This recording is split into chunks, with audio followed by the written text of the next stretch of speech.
Right now, right now. Right now, right now. Right now, right now. Right now, right now. Right now, right now. Right now, right now. Right now, right now. Right now, right now. Right now, right now. Right now, right now. Right now, right now. Right now, right now. Oh, I got a real good feeling. We try to bring you high-quality educational and informational content every single day. Why do you think the price is having such an anemic time? The news story of the hour. Jump onto the chart. Is this the beginning of a massive financial unraveling? We got to add a little addendum to the show map today, so we start here on the daily. Now, we've been looking at the RSI on Bitcoin's daily chart for the last several days. It always has been, but it's been increasing over the last 50 years since the government has been getting bigger. Hey guys, what's going on? Jebb here, and welcome back to Coffee and Crypto, guys. Today we have a very important subject to talk about, and that is the next bull market, because many of you guys have been very discouraged over the last 12 months. The Bitcoin has been in its downtrend ever since November 10th of 2021. Bitcoin has been gradually moving further and further to the downside, right now trading at the very low price of $17,200 and change. And in this video, I'm going to be breaking down first technically and then fundamentally why I believe Bitcoin will hit $200,000 before the end of 2025. We're going to be taking a look at an extrapolation of the entire price action of the entire history of Bitcoin and its market. We're also going to be taking a look at the hash rate, the halving, how far away we are from the halving, the 50 and the 200 moving average, many other technical factors. And then we're going to look at the fundamental geopolitical landscape and how it looks like that's going to evolve over the next 2 to 3 years, and how that very well may set the stage for a massive bull market on Bitcoin. I'm very excited to be here with you guys today. If you enjoyed today's video, make sure to go ahead, smash the like button. Let's see if we can't go ahead and get all the way up to 150 likes even before the stream gets too far into it. Looks like J520 was first, said hi. A Mellow Fellow was second, but said he was first. I'm sorry, Mellow Fellow. It may look like you were first on your screen, but you were, in fact, second. So shout out to you. Christopher Selden said, good morning, team. What's up, guys? Grand Roofing Incorporated was the first green name in chat. Said, good morning, Jebb and team. Moderators, green names, and all. Sandeep Takar said second. You were close to that. Justin Eubanks in chat. Crypto Mini Bike in chat. Mike Lowry in chat, so smash the like button, absolutely. CBD Suddy said, good morning, I'll be late by a few minutes, but I'll speed up the video to be super flash, Jebb, and catch up. Boom. Listening to Crypto Jebb on 2x speed, that is definitely gonna probably end up hurting your ears, to be honest with you. But we also got Justin Eubanks in chat, Crypto Mini Bike, Mike Lowry, Crypto JMP, Shadrach Frost, haven't seen you in a minute, man. Welcome back. Crypto Sec Guy, I said Mike Lowry. Let's see, who else do we have here? CBD Suddy, I said. Looks like I got everybody. Looks like we got a lot of people in chat today. Let's see what you guys are saying. Shadrach Frost said, good morning, CNC fam. Wisely T, Wisely T, Wisely Coyote T said, your show makes driving through downtown LA in the morning slightly bearable. Thanks, Jeff. You're very welcome. Yeah, that sounds pretty miserable. We got Adam Rorick in chat as well. Vortak said green with an arrow pointing at their name. So I guess that counts. Not really. That's not the way that works. You can hit the join button down below and become an actual green name if you would like. But shout out to you anyway. Kobe McQueen, cousin of Lightning McQueen, famous race car, said, keeping the grind steady, Jebb. What's up, man? Yeah, we got a lot of great content coming up this week. How about that George interview that went up on Saturday? That was a great interview. Really enjoyed getting to sit down with my friend George. Had a great time on that end. What's up, Jebb? Hope the family's doing well. We're doing okay. Still getting used to everything going on in our life. A lot going on right now, so we're still settling in. Looking forward to having kind of a slow December, just resting after a very busy year, and then diving into it hard come the new year. RC Moore donated $2, said, Exodus Wallet safe, question mark. ADA staking in there safe. Exodus Wallet is safe to my knowledge. Of course, I don't always know, but you never really know when it comes to software like that, but I believe, as far as I can tell, that yes, Exodus Wallet is safe. I have not used Exodus Wallet in the last year or so, but I used Exodus Wallet as my first wallet, and I do think it is a solid desktop hardware wallet. Desktop hot wallet. We got Silent in chat, Adam Rorick in chat, Veronica Gainey, Silent again, Mitch Shaw, CryptoSec guy, Queens in chat, boom. All right, let's go ahead and jump on over to, you guys know what it is. You guys know what it is. It is must watch, and it is the must watch. Let's go ahead and jump on to the must watch. If you guys don't know, we take a look at Elon Musk's Twitter at the beginning of every stream right now just because there's so much nonsense going on over here. It is very interesting. Elon Musk has a pinned tweet here that says the Constitution is greater than any president. End of story. Totally agree. I am not going to be discussing why he's saying that because I don't really want to get into a political firestorm right now, but I totally and absolutely agree with this statement, and I'll leave it at that. Starship takes beings of Earth to Mars. Space Ark 1968 by Japanese artist. Let's see if I can pronounce this. I've not practiced this. Shigeru Komatsuzaki. I think I got that right. 1915 to 2001. You can also see he said this: the intelligence of this hive mind will improve significantly as signal-to-noise, effective cross-linking of tweets, and speed of tweets all improve. So essentially, Elon Musk has this concept that Twitter is a hive mind collective consciousness, which was the first of its kind in the history of the world. And now that he is at the helm of it, he is like our queen or something. No, I don't think he added that part, but he's kind of right in that Twitter is almost a digital hive mind collective consciousness where you can have a global conversation with hundreds of millions of participants all at once, seamlessly cross-border for free, and everybody can join in it. And now that he's taken back over Twitter, it's a lot easier to actually do that. Yeah, so anyway, I'm not going to go through too much more stuff here. Don't want to spend a ton of time on this. The Twitter files dropped. Scary stuff. That's not the topic of this stream, though, so make sure you check that out. But nevertheless, let's go ahead and jump on over to CoinMarketCap here. Got a lot to talk about crypto-wise. Guys, if you enjoyed today's stream, smash that like button. Make sure to bring a friend next time, and let's go ahead and jump into it. Bitcoin currently trading at $17,153, up 0.75% over the last 24 hours. Ethereum sitting at almost $1,300, up 1.7% over the last 24 hours. Stable coins are stable for now. That's something that we'd like to see. We can see Binance sitting here at $2.92, XRP at 39 cents, Dogecoin at 10 cents, Cardano at 32, Polygon at 92 cents. Polkadot at $5.60, Litecoin at $82, DAI sitting sideways, Sheeb at $0, exactly where it belongs. No, I'm kidding. $0.00009517. Whatever that would be. It's not cents. It's fractions of a fraction of a fraction of a cent. Solana sitting at $13. This is just sad. This is just really, really sad for anybody who's in Solana. Guys, I told you, look, and by the way, even before I say this, Solana dropping this hard was not all the fault of Solana, although it partially was. I've warned you guys about Solana. I warned you guys about FTX. I've warned you guys about cryptocurrency exchanges that use their own exchange tokens as reserves and they invest in their own exchange token. I've warned you about the outages that go on Solana. I warned you about the token distribution and allocation on Solana. These are things that we've talked about on this channel. And if you've been watching this channel, then you would have seen some of this coming. Solana dropping as hard as it did was not all Solana's fault. A lot of it was FTX's fault, and the fact that FTX had so much Solana backing up their reserves that when they released it onto the market, it dropped the price like a rock.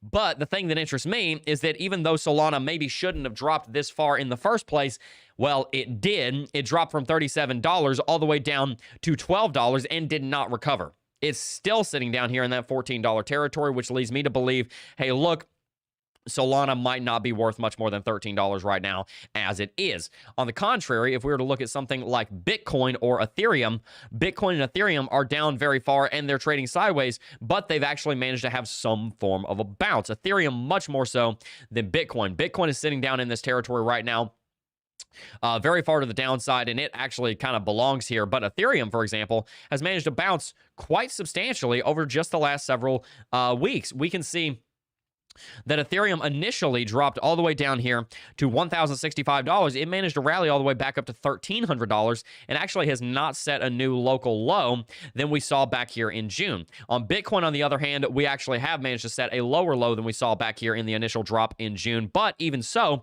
we managed to have some form of a rally come in to play. And if you guys can see at the top of my screen, we have a ton of different tabs that we need to go through. One of them being this BLX chart. If you follow me on Twitter, then you would have seen this chart over on my Twitter. This is what we're going to be starting our price predictive analysis today with. This is a chart of the last 13 years of Bitcoin. But before we jump into that, let's just go ahead and make sure that we've got everything answered in chat that we need to talk about. Make sure everybody's got a shout out. Matt C's in chat.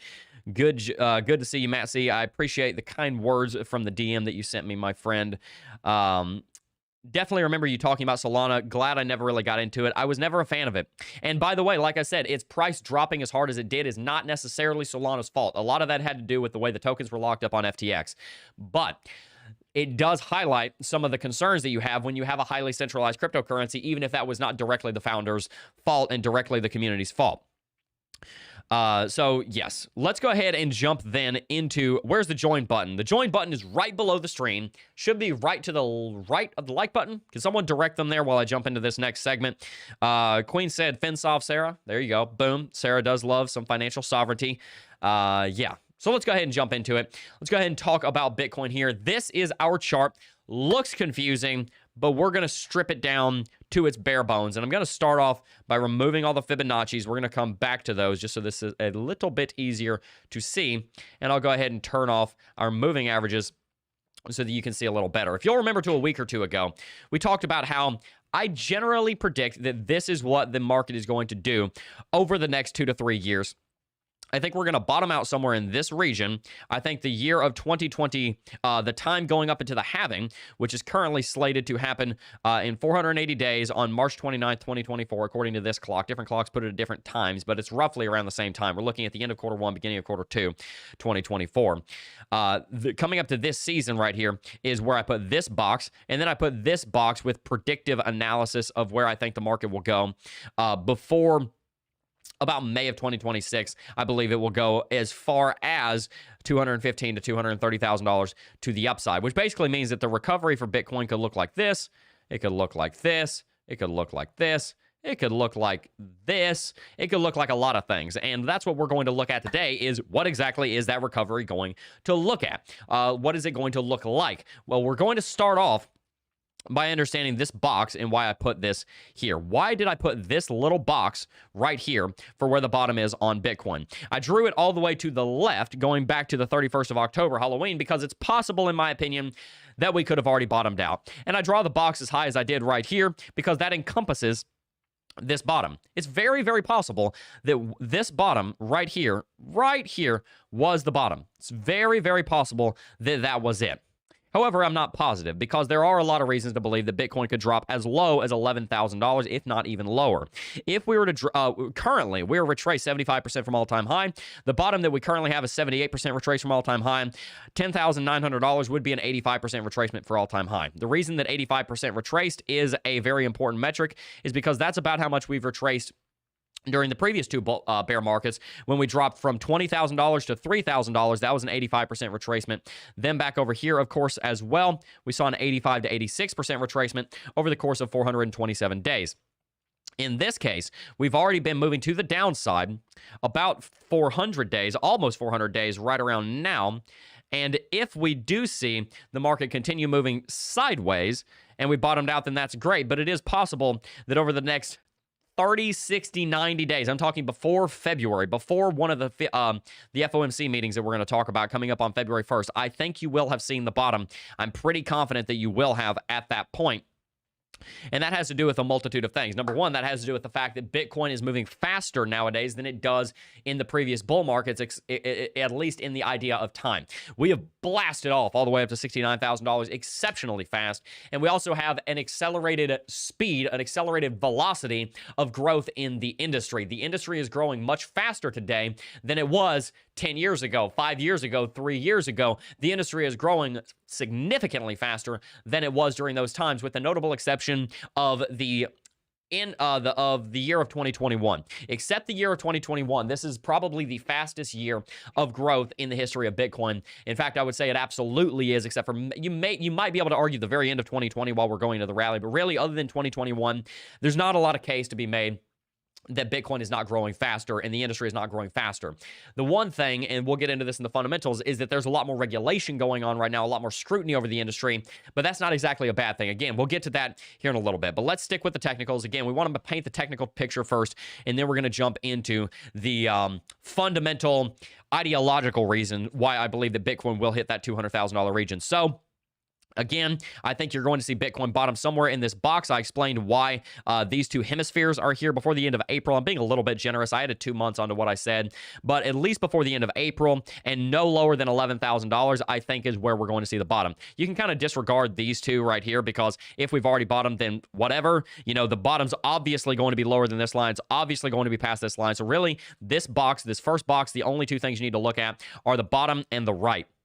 The bottom could be, in my opinion, as low as $11,000, $10,900, and as far out as maybe April 1st. I really, really, really doubt it would go as low as $11,000 or all the way to April 1st. I think you're much more likely to see it bottom out somewhere in this region right here, potentially even having bottomed out there. I could see us going down to 12.5. I could see us pushing all the way into March, but I think you're going to see the bottom relatively soon. From there, this second box comes into play with, I think that you're going to be going into this upward momentum, but not into a proper bull market by the time the halving gets here. And that's why we're going to break down these halving blue lines. These blue lines I have perfectly lined up on the daily chart to the halving events that have happened in Bitcoin's history. There have been 3 halving events that have taken place in the history of Bitcoin. One happened November 28th, 2012. One happened July 9th, 2016. And then the third and most recent one happened the 11th of May, 2020.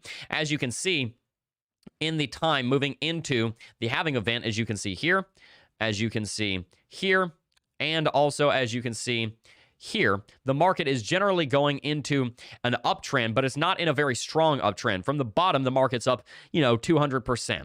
The market's up here 200%. The market is up here, well, 500%. But generally, that doesn't compare at all to the meteoric rise that you'll see post-halving, 10,000% in this case. In this case, we saw a post-halving rally of 3,000%. Here, post-halving, the market rallied 600% in just 340 days. That 200 to 500% range, I think, is reasonable. So if we bottom out, let's just say at $15,000. Let's just say we're very close to the bottom. If we rally 200%, I mean, that puts us at $47,000. But again, you're having diminishing returns as the market is growing. I would be surprised to see a 200% rally between now and the halving. It's possible, and maybe we should go ahead and expand this a little bit further to the upside, but I'm not totally convinced that that's what's going to happen. Anyway, you'll probably end up seeing the bottom come in here and then rally into the halving, but probably not that far. To be honest with you, by the time the halving gets here, we might be knocking on 30K's door, which is a major structural level of support that we had built back here during the previous bull market that the market was continually hitting its head on. That's kind of what we saw happen here, even going into the post-halving era. Last year, we were hitting our head on 13,900. Eventually, we broke through it. We didn't actually hit our head on it. By the time we got there, we blasted through it, but we were below that pre-bull market structure of $10,000 to $13,000. Then we managed to rally through it. We could end up seeing something similar happen here in this era from the absolute bottom going into the 2024 halving event. You could see Bitcoin having bottomed out and gradually moving its way up following this line, which we're going to talk about in a minute. Following this line, hopefully staying above this line, up around 30K when the halving comes in. But then after that occurs, remember what we talked about during the previous halving cycles. Post-halving is where you really see the majority of the rally. The first year and a half post-halving is an exceptional year. And that's where that end of 2025 part of the price prediction comes from. End of 2025 looks like this. If we move into the halving and then the year and a half following that, well, basically what we're looking at is going into the first half of 2025, and the bull market could last longer than that because I think halving cycles are going to start to get less relevant after this market movement. But the fact of the matter is, the market typically goes into its massive blast off post-halving. And again, remember the halving is almost a year and a half away at this point in time. So that's where these 3 boxes come from. These come from where I believe the bottom is likely to occur, from what I think the pre-halving movement is going to look like, and then what the post-halving movement is going to look like. We're looking at the bottom, pre-halving, post-halving. Boom, good. Now, these red lines represent how far away we were from the halving in the last 3 halving cycles compared to how far away we are right now. What I've done is I've gone in here and updated this chart. If you watch the stream every day, you'll know what this is. We are currently, according to this tracker anyway, 480 days away from the halving. Some trackers put it closer to 500. I'm going with this tracker just to keep things consistent. over my technical analysis because we don't actually know. It has to do with block height and block time. So we don't know the exact date, but we predict that we're about 480 days away from the halving. Understand there's some margin for error. Good. Let's look at it. These blue lines represent the last 3 halvings. These red lines represent how far away we are from the halving right now. So we're 480 days away from the halving, according to this calculator. Again, we don't know exactly. This red line represents 480 days minus this halving cycle. This is 480 days before this halving cycle. This is 480 days before this halving cycle. Let's go ahead and look at the last 3 bull markets, and we'll see what Bitcoin was doing, and then we're going to take a look at moving averages, extrapolation of the complete history of Bitcoin, and the 200 and the 50 moving average to get a bird's eye view of Bitcoin and its near to medium term future. But if you're enjoying today's stream, smash that like button. It really does help out to support. It really does help to support the channel. Make sure to hit that join button, hit that post notification bell so you won't miss a single live stream. We're bringing you guys content every single day, rain or shine, bull or bear. We are here making sure that you guys are well informed on the cryptocurrency industry. Let's keep going here. So what we were looking at is what the market looked like 480 days pre-halving. Back here in 2011, and this is my least favorite data set because this is before there was any market structure built on Bitcoin. This is before the first halving. So just keep in mind, this is not my favorite piece of the data. We have 3 points of data. This is my least favorite of the 3 points of data not because it doesn't necessarily substantiate what I'm trying to say, but because the market was so young and Bitcoin trading between 60 cents and $20 is not the most relevant data compared to where we are today. It's extremely old data. Nevertheless, during this time, you could see when we were 480 days away from the bull market, from the halving, we were well and truly into a downtrend that would drop Bitcoin 92%. In fact, from that local high, we were already down 78%. This doesn't look like much if you're able to see the screen, but this is actually already 77% from retracement by the time we get to this point in the history of Bitcoin, which 480 days before the halving event on November 28th was roughly the 5th of August 2011. So you can see, obviously, that was barely 2 years, not even 2 years after, well, 2.5 years after Bitcoin was even created. So moving on here, though, these next 2 data points are the ones that really are interesting to me. You can see that we were 480 days away from the halving event that would take place at the beginning of the 2016-17 bull market on the 17th of March 2015. Again, the halving took place 9th of July 2016, and you can see that we were pretty much at the bottom. In fact, we had already put in our bottom, but we were trading sideways because we had not yet gained the confidence that we needed to go into a massive bull market. So what we were doing is we were trading sideways and we were riding this upwards trend line. This upwards trend line, curved line, actually is extremely important. I'm going to explain what that is here in a second and how all of this market structure works together. So the thing I want you to note for right now is that we had already bottomed. We were still very close to the bottom. We were trending sideways and we were riding this curved line that we're going to talk about here in a little while. Moving forward here, very similar structure.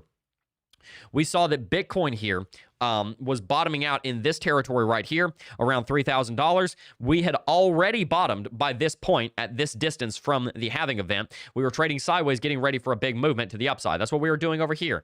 We had already bottomed. We were trading sideways, and we were getting ready for a big movement to the upside. In 2015, that movement from this point was about 6, 7, 8 months away. In 2019, at this point, that movement was about 90 days away. Means that we're not yet at that rally that goes into the halving event just yet, but based on those last 2 data sets, which are the most relevant because the market was mature enough that it really mattered from a technical standpoint, that's what we're looking at right now. What interests me is that whenever you see the market moving to the upside, moving into the halving event, you normally have a little bit of sideways action post bottoming that takes place. Now, that sideways action could take place up here at 20,000. We could bounce and rally up there. Or we could drop all the way down to that $12,000 region, have that final bottoming, trade sideways around 17 to 18K, and then go into the rally. Regardless, you're likely going to see a good bit of sideways trading as the market really finally decides, okay, the bottom is in, good deal. I am skeptical, very skeptical to say the bottom is in because, I mean, look at this. Does this look like a bottom where we have a lot of confidence that the bottom is in? If we were very confident that the bottom was in, would we not be rallying up to like $26,000, $27,000 right now? I mean, isn't that kind of what happened back over here? When we bottomed, we had a meteoric crash that would drop the market in some cases, and in most cases actually, over 50% in the span of less than 30 days. We have not seen that take place just yet. We saw Bitcoin drop 27%, but if we did see Bitcoin drop all the way down here to 10,000, that'd be 50%. If we drop down here to 12,600, which is a possible market level based on this level that we saw back in August of 2020, then you could see Bitcoin go through a 30-40% drop and have that final flush out that was kicked off by the black swan that was FTX. We saw similar things happening back over here. There were black swans taking place over here. We had almost no news, and then we found out that Backed was kind of a dud. That was one of the things that led to this massive drop here in 2018, moving on into 2019. So I think what you're going to see is one final bottoming event. Maybe it already took place. I'm not so sure. And then you're going to see sideways action for 30, 60, 90, 120, 180 days. That's, a month to 6 months out. And then based on fundamental factors, which we'll talk about soon, we would then go into a rally. But let's zoom out. There's several more things we need to look at. I want to show you what these lines represent because these are actually critical to this entire theory that I'm putting together here and why I'm talking about a $200,000 Bitcoin by the end of 2025. Let's look at this. So this is utilizing something called the curve path over here on TradingView. You can go ahead and click it just like this, and then you have 3 points of contact. You have this center line, and then you have both of these lines. This is very reminiscent of my days doing animation in Adobe Flash, which is now called Adobe Animate, because this is one of the ways that you would draw lines, is you'd have a line, and then you would draw it with 3 points of contact just like this. And what you can do here is you can actually draw a line through the center as well. And you can look and see how Bitcoin is basically tracing this path right through the center, meeting a ton of different levels of support and resistance, and they're all pointing very, very obviously to the upside. Not going to put that in here for right now just because it's a little bit confusing. It kind of confuses things a little bit, and it doesn't really make my point. But these curves are tracing the highs in the history of Bitcoin on the log chart and the lows in the history of Bitcoin on the log chart. And there is an argument to be made here for any of you who want to be critics of the way I've done this, that I should instead be drawing this without the bottom that took place on the pandemic and draw it something like this. The thing is that doesn't really, I don't think that really captures the essence of what Bitcoin is trying to do. I'm not trying to capture the exact bottoms. I'm not trying to get these lines technically perfect. My point is to draw the overall trend and get as general of the movement of the entire history of Bitcoin as possible. Boom. Okay, so these lines pretty much point to a range up here that matches my box quite closely, which is on the top between $180,000 and $280,000 by the end of 2025. Remember, we're talking by the end of 2025, which is just 2 short years and change away. If we draw our line right here, January 1st of 2026, so that's the end of 2025, we just turn that to, I don't know, a yellow line, sure. That's what we're talking about. You can see the upper part, this upper line up here is sitting up here as high as, at that point, $277,000. But if we draw a line right here at $200,000, that box very much looks like a piece of territory that Bitcoin could make it into based on extrapolation of the data. And if you think this is not a valid way to do technical analysis, well, what does the word extrapolation mean for any of you guys who have taken any kind of college level math, not even college level math, just any kind of math in general? Extrapolation means using previous data to predict what future data will look like. And what we can see in the history of the trend is that 1 year post-halving, we are sitting at the top of this trend line up here. Let's just take a look at what 1 year post-halving looks like. Post-halving, 1 year, almost to the day away, we're up 10,000%, sitting up here at the top of the trend. Over here, 1 year post-halving, well, we're not quite there 1 year post-halving, so let's say 2 years post-halving. We're up 3,500%, and we're up here at the top of the trend. Over here in 2020 and 2021, a year post-halving and a year and a half post-halving, we're sitting up here at the top of the trend, up several hundred percentage points. What's to say that we're not going to do the exact same thing, especially considering the fundamental factors that we're about to get into? Nothing. I think we're going to see the exact same thing take place. And a year post-halving, if we just draw right here, a year to a year and a half post-halving, yeah, a 700, 800% rally from $30,000 makes a lot of sense, and we could be looking at Bitcoin hitting all-time highs somewhere in this box right here. What is that box? That is starting around August of 2024, ending at the end of 2025, bottoming out at $200,000, going all the way up to $286,000. That is the all-time high that I'm expecting during the next bull market. You could argue it to be a little bit more conservative than that because we didn't quite hit that line here. Maybe you say, okay, $150,000. It's possible that's as far as we go. My point is not to get exact levels. My point is to give you an idea. But if we are going to look for exact levels, two things that we could look at are as follows. We can look at first Fibonacci retracement. Let's look at the Fibonacci retracement of the previous bull markets. We draw very simple Fibonacci retracement just like this. You can see we hit a local high at 1.618, and then we rallied almost to 2.618 at this point in time. Don't have time to get into Fibonacci retracement, how it works right now, but CT2A and Club DeFi teach that. So you can also see here, we rallied beyond, well beyond 1.618. In fact, we bottomed out at 1.618% retracement from the previous bull market, almost hit 2.618. Okay, cool. So that tells us that we're rallying above 1.618, which is the inverse of phi, which is the golden ratio. Here in this bull market, we hit 1.618 and we didn't go any farther. So let's just say that the most recent data says that we hit 1.618% retracement from the bottom. Let's say we bottom out around $14,000. What Fibonacci retracement shows me, and I know this is a little bit hard to see, but what Fibonacci retracement shows us is the 1.5 to 1.618 region that we hit an all-time high in last time, puts us to between $155,000 and $186,000, which is well within the range of what I was talking about. I believe firmly that $150,000 plus Bitcoin will be the all-time high during the next bull market, and quite frankly, based on the growth of this industry, I would not be at all surprised if it is over $200,000 within 2.5 years. Now, briefly, I'm going to show you one more thing, and then we're going to take a break for just a second, and we're going to jump on to the technical landscape. The last thing that I want to show you, and I'll go ahead and remove all this Fibonacci drawing, because I know this can make the chart a little bit cluttered. The last thing I want to show you is the 50 and the 200 moving average. The 50 and the 200 moving average cross out here on the 3-daily chart quite frequently. Normally, by the time they cross bearish, as you can see right here and right here, that's actually hinting at the end of the bull market. It normally takes place before where we are in the market cycle. Well, we've actually already had the bearish cross right here, indicating that we're already well and truly into the last phase of the bear market. We're very far into that territory. When we saw the cross, the green cross, that normally takes place, as you can see right here, for example. That normally takes place, in this case, 170 days before the halving event. This took place 281 days before the halving event. But generally speaking, it happens sometime relatively soon before the halving event. It'll probably be a little bit different for us because I'm not quite sure that we're just going to have a meteoric rise of 35K before summer of next year. But if we did, or if something else happened, for example, you see the 200 dive very quickly, the 50 cross rally, and we could see a cross right here in June, July, August. That would be one of our confirmations of a bull market.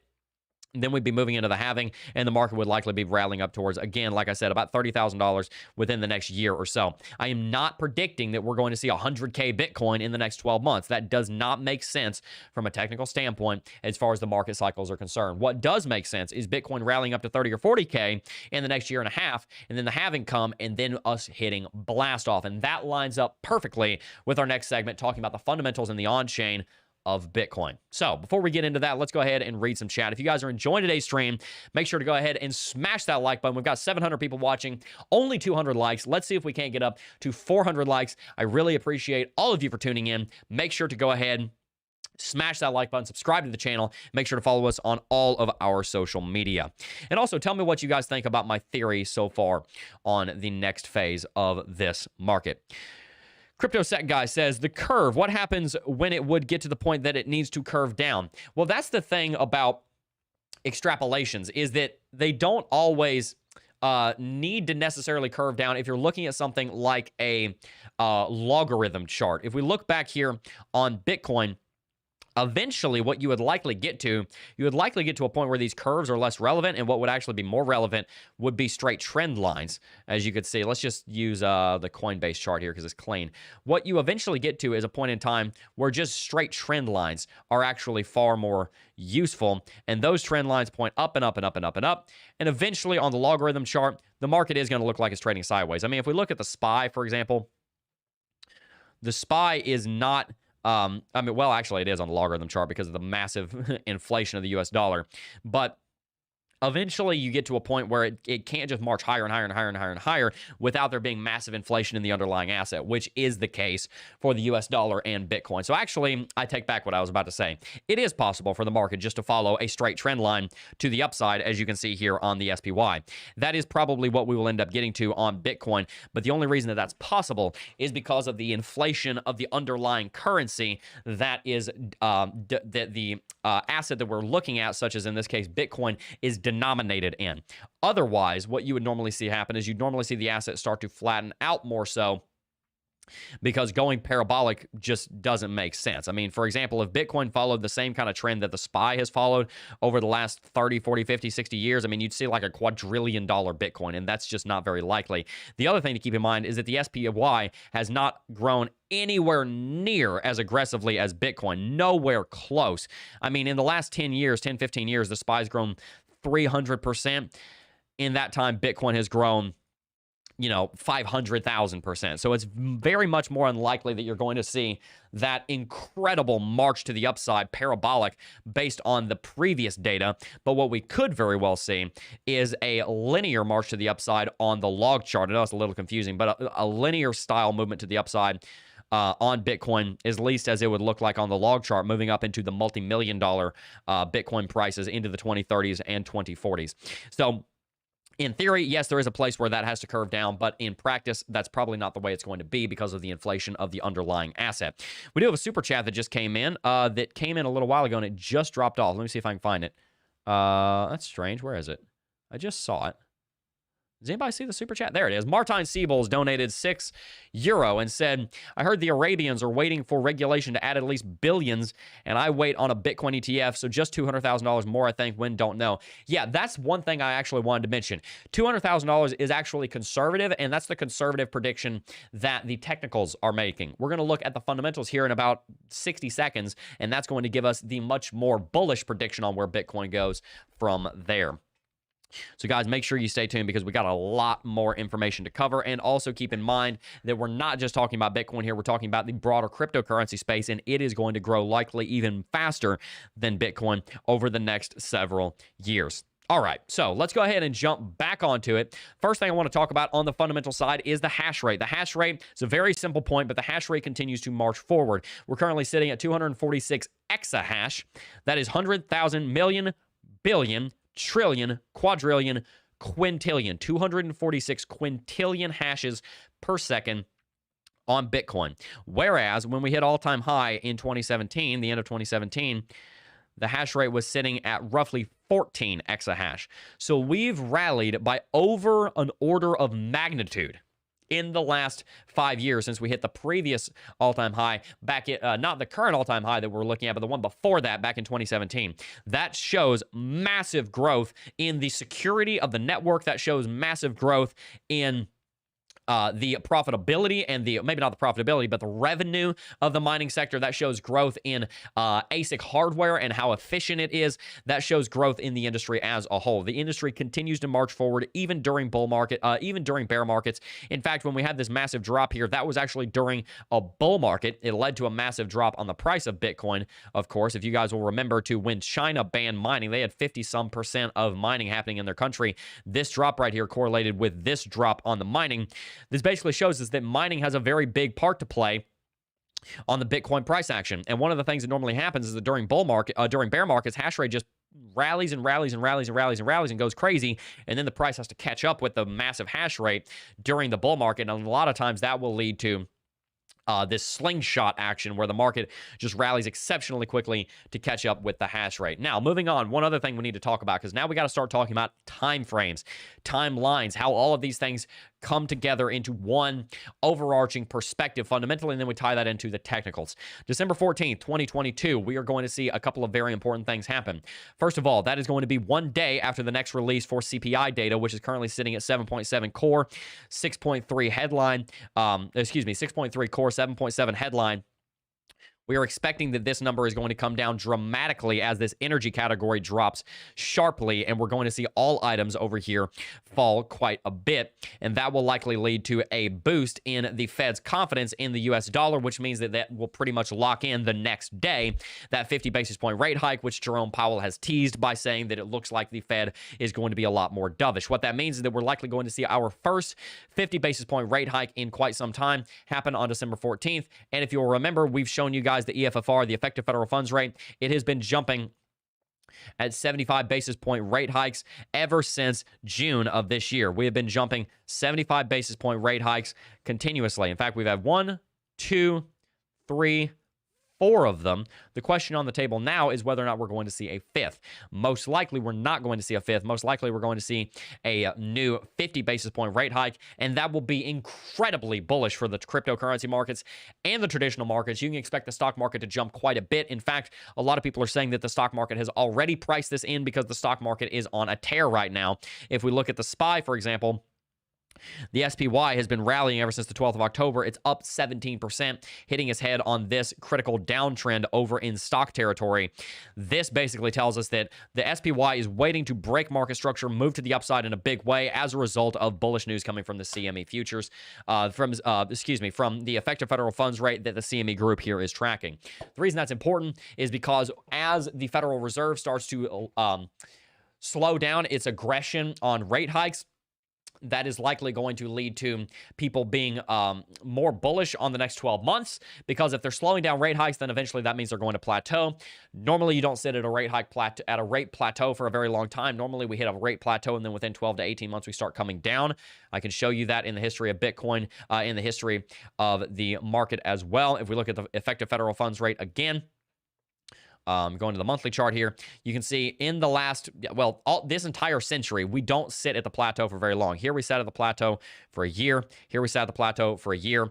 If we do jump up and plateau at, say, I don't know, at this point, maybe 5, 5.25, maybe even at this point, 4.7, we sit there for, let's say it takes until the February 1st meeting, or maybe the meeting after that, the 22nd of March meeting after that, then what you see happen is after the 22nd of March, you sit up there for a year, and by October of 2024, you're starting to come down, and they're starting to drop rates, and you start to see the end of 2024 be a very bullish time for the global markets because money is getting cheaper.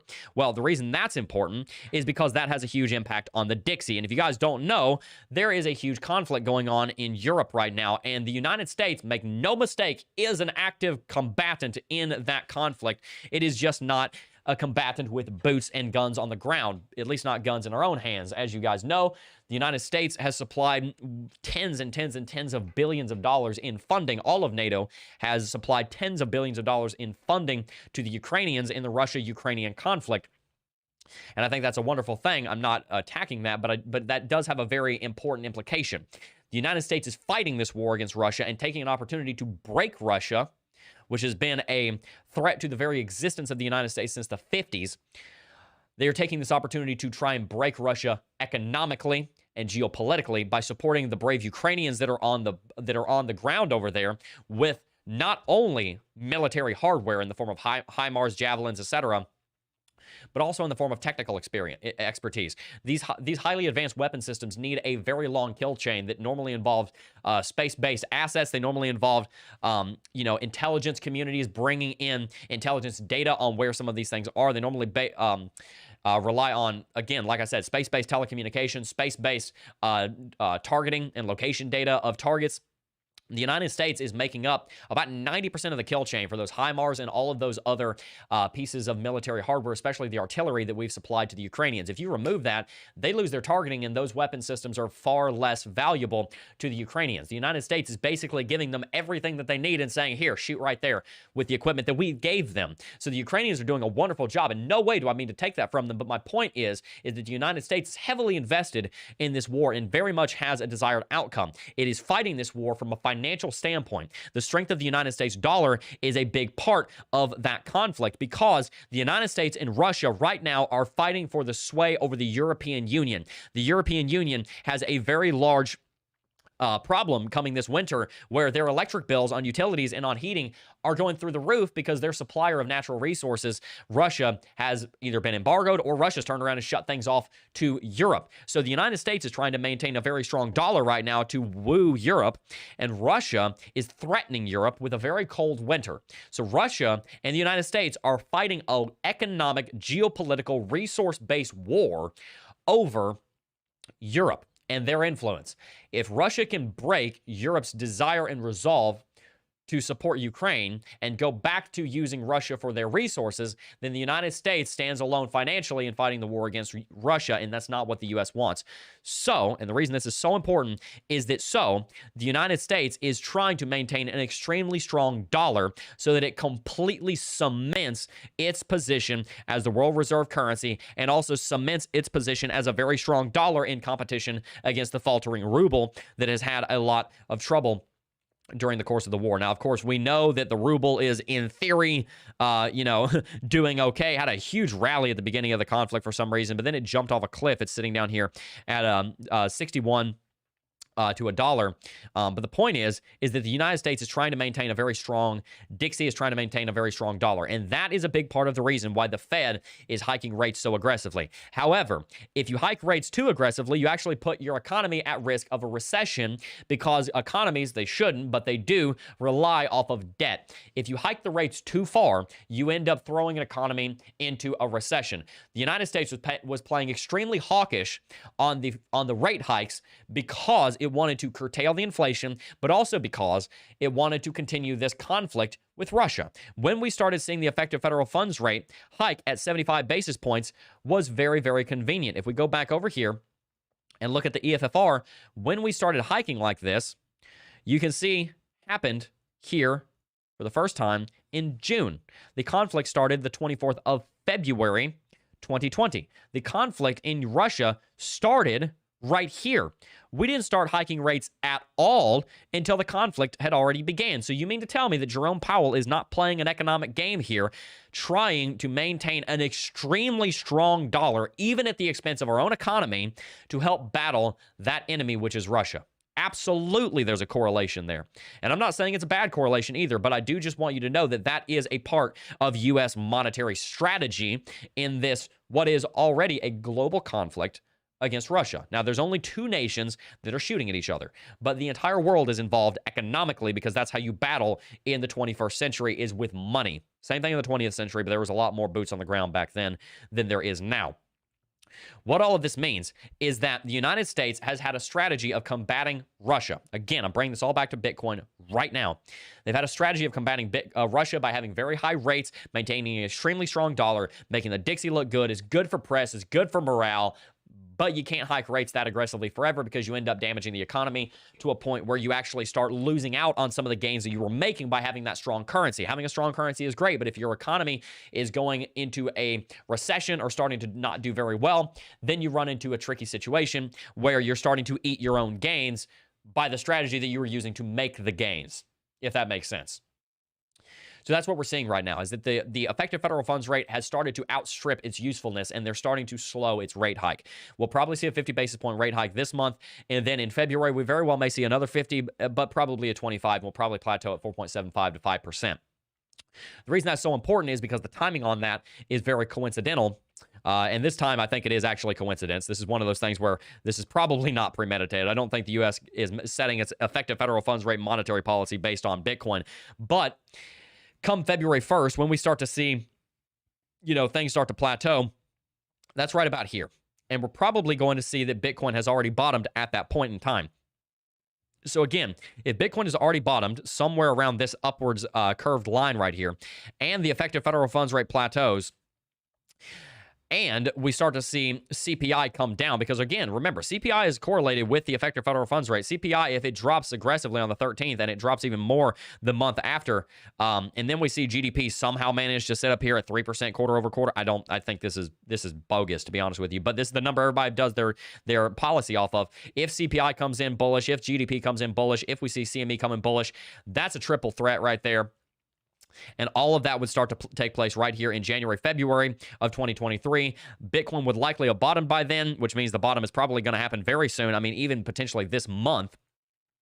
From there, then you start to see Bitcoin gets a little bit of exuberance, gets a little bit of strength, and then we start pushing up here towards $20,000. But looking further out into the future, several things come into play. One of them, again, is the Russia-Ukraine conflict. If you guys remember, that conflict started on the 24th of February. And the reason I keep talking about this on the stream is a question for some people. Jebb, why do you keep talking about Russia and Ukraine?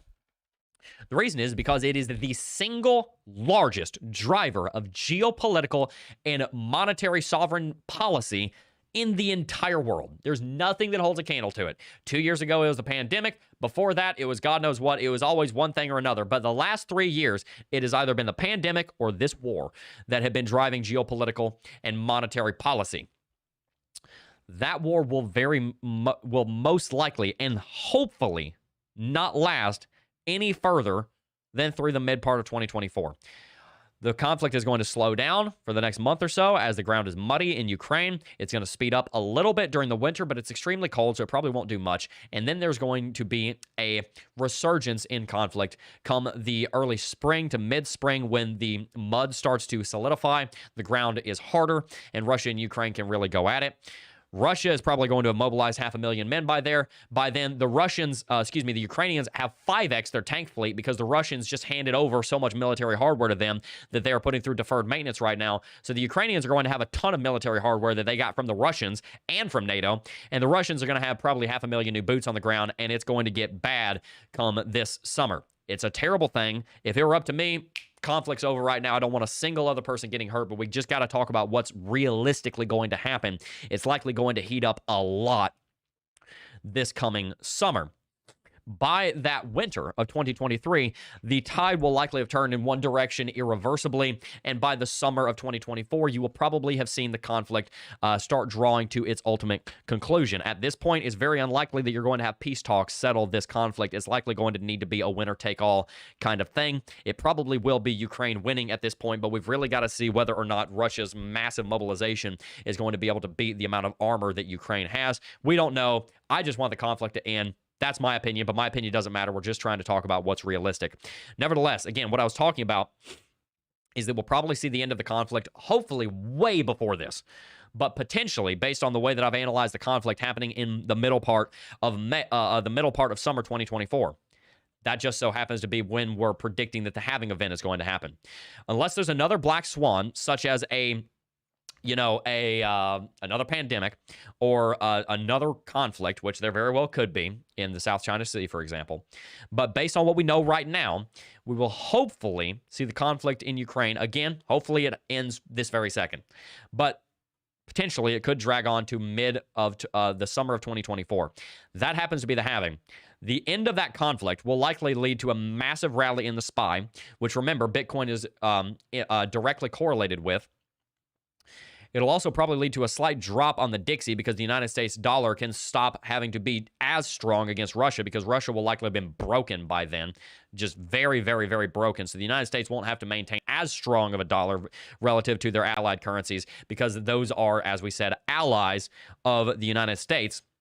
And at that point, you will likely see Bitcoin start taking off post-halving and post-end of the Ukrainian conflict during a period of very low rates, which we will probably see the effective federal funds rate sitting back down here at 0 or near 0 during that time.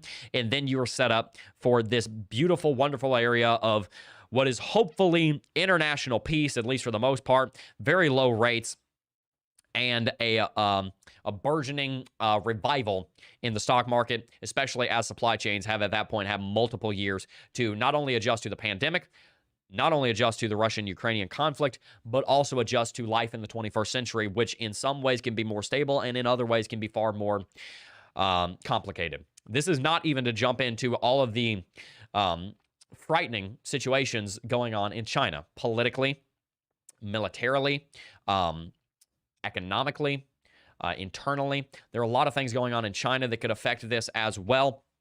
But for right now, the thing we need to keep in mind is that there's a halving event coming up on Bitcoin. Hopefully sooner. There's an end to the conflict in Russia and Ukraine coming up. And there is also, hopefully, going to be a push for good regulation in the crypto space. And this is something that we should pray for, and that I'm going to pray for, is that regulators and lawmakers will utilize this time with FTX going bankrupt, which, by the way, why is SBF not in some kind of custody yet? I have no idea. He should be. Awaiting trial. Nevertheless,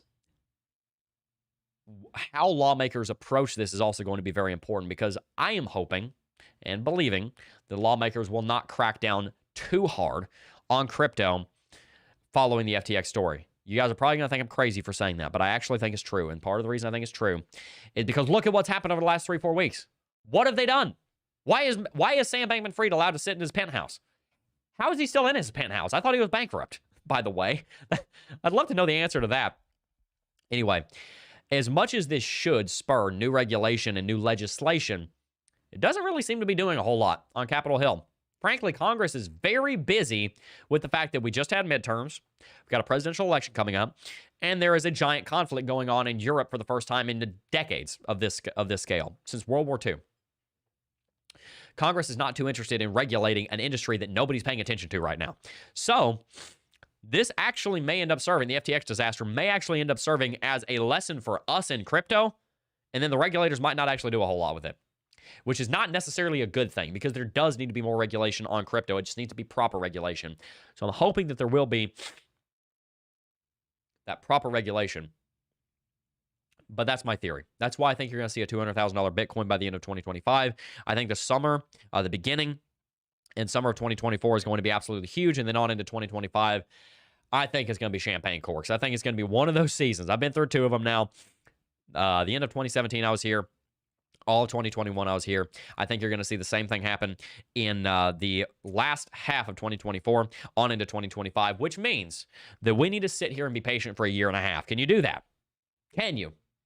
That's the question. And that should be the takeaway from this. Not just, oh, look, big shiny number. The takeaway from this should be, can you sit tight for 3 years and make 1,000%? Because what I'm talking about here is 1,000% return on Bitcoin from where it is right now. Bitcoin rallying the way that I'm talking about from where it is right now would be 1,000% return from $17,000 up to $200,000. That's over 1,000% return, and that's only in the span of 3 very short years, just barely, not even exactly 3 years, less than 3 years. To get that same kind of return in the stock market, you would need to wait decades. From the bottom of 2002 to the top of 2021, the market had only rallied 533%. To find 1,000% return in the stock market, you have to go back to investing in the early 90s at the dawn of the internet to the local top that we said at the very beginning of this year, end of last year. That's where you get 1,000% is in 10,000 days. You average 0.1% return a day in the stock market. You can average a whole lot more in crypto. 10,000 days to rally 1,000%, as opposed to in Bitcoin just being patient for 3 years, adopting basic investing principles, and 1,000% rally in less than 1,000 days. It's over 1% a day. We're talking about BitConnect kind of returns here, guys. If BitConnect was actually legit, 1% a day, it's not too bad if you're investing in the most stable crypto asset that has ever been created and will be the king forever. Love to hear your opinion on my theory for Bitcoin over the next few years. If you enjoyed today's video, make sure to smash that like button. And also, make sure to take a look at this website. AnthonyPriceCPA.com is a place you want to go because the year's almost over, which means you only have a little bit more time to get your taxes and your trades and your portfolio in the right position to cross over that deadline, which is December 31st, 2022. As soon as it hits 12:01 in the morning, January 1st, all of your strategy is done. All the movement you could have done is over. It's too late. It's too late. You need to get things in order as much as you possibly can before the year is over.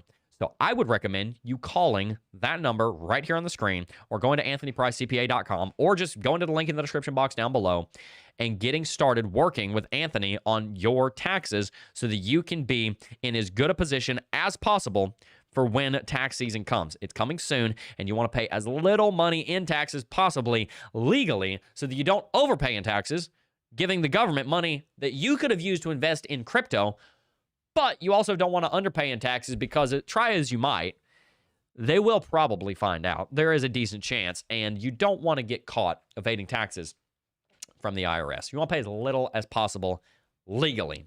That is the job of a CPA, and Anthony Price is going to help you to do that. So make sure to check out the link in the description box down below. Going to go ahead and read some chat here. Brent Holt said, Jebb, I hope you have a fantastic start to your week. Thanks for everything you do for us in crypto. Cheers. Cheers to you. And speaking of cheers, today is the first stream where I've not had coffee. Could you tell? Could you tell the difference? I'd love to know. I'd love to know. I went off of coffee on Friday. I told you guys that I wasn't going to drink any caffeine over the weekend. I didn't. I had a Sunkist. It had 12 milligrams of caffeine. That's all the caffeine I had. And I drank it. I didn't even realize it had caffeine in it until I opened it. I was like, I already opened it. I might as well drink. It's only 12 milligrams, right? But so yeah, I'm off of caffeine. And I think it's helping my sleep a lot. I think it's helping me to wake up in the morning a lot. And I don't feel as jittery. And I don't know, I feel just as clear of mind and cognizant, if not even more. So I actually really like it. So tell me what you guys think on that. All right, let's go ahead and read some chat here before we wrap it out. We got 2 minutes left. A lot of people seem to really enjoy today's stream. Somebody said this is a very bullish stream. Who said that? That was Shane Sullivan. Yes, it is, because we need to keep perspective. It is a very, very bullish industry that we're in. All righty.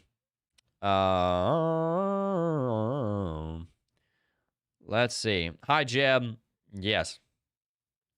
Using it as a savings account for the long term. What do you mean? Bitcoin? Yeah, that's a pretty good idea in my opinion.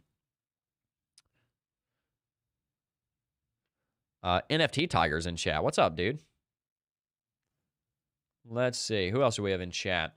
By the way, guys, I also want to give a shout out to one of my favorite companies, by the way. They're called Get Hedge. They're called Hedge, Get Hedge. If you guys don't know about Hedge, they are awesome because what they do is they allow you to get your pay in Bitcoin and cryptocurrency. You can go to gethedge.io and get started being paid in crypto today. Essentially, what they do is that they allow you to get paid in crypto. You basically just choose what wallet you want to get paid in, and then this will automatically convert any direct deposit into crypto and send it to a wallet, so they never hold custody. We don't have to worry about whether or not they have reserves. They don't even have your custody. They don't have custody over your crypto. They are just an automatic cryptocurrency, fiat to cryptocurrency converter that helps you to dollar cost average. Now's a great time to dollar cost average into crypto, and Hedge is going to help you. So make sure to check them out with the link down below. Boom. Let's go ahead and look at some more chat, and then we're going to go. Let's see. But yeah, really appreciate NFT Tigers being here. How you doing, man? Good to see you. Guys, make sure to go check out his channel if you haven't already. All right, let's see. We have diminishing returns. 200K will not happen. 200K is incorporating diminishing returns. I could see $500,000, to be honest with you. Jebb, money printers go burr after 2024 election? Probably. Probably, to be honest. But yeah, can you sacrifice today for the sake of the long-term future? That's the question. If you guys enjoyed today's video, make sure to smash that like button.